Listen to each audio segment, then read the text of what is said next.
The midterm election will be here before we know it. It is going to be a big topic on Meet the Press this Sunday. Earlier, I talked with the host, Todd, about what he learned from his visit to Georgia this week.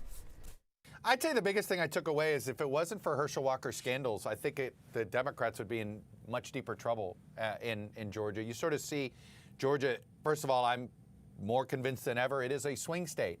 And what does that mean when you swing? You can tell when you sort of see things moving and issues moving in the same direction that you see nationally.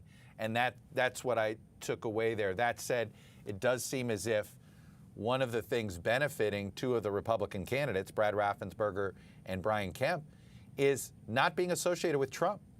And literally the best recipe for a Republican to succeed in Georgia right now is to not be associated with Trump. The weakest Republican statewide are the ones that are more associated with Trump, whether it's the lieutenant governor nominee or the Senate nominee. So it is interesting to me that any victory Democrats get statewide is going to be thanks to Donald Trump. That's probably the biggest takeaway I have, because it's Trump's influence on those particular races that have put those races in jeopardy.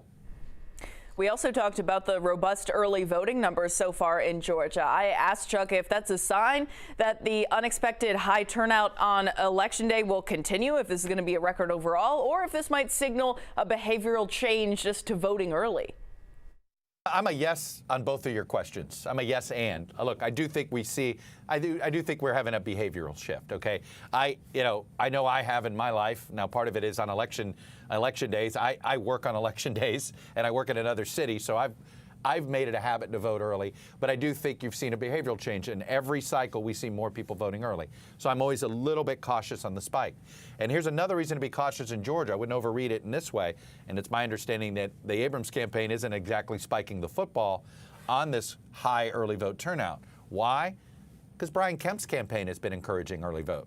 So don't assume, even though Donald Trump is anti-early vote, Brian Kemp is pro-early vote, and he ends most of his rallies by encouraging people and telling them to do it. So I think, while a high early vote and the early vote in general should favor the Democrats, I don't know if it's going to be in as big of a gap between the two parties as we saw 2 years ago or 4 years ago.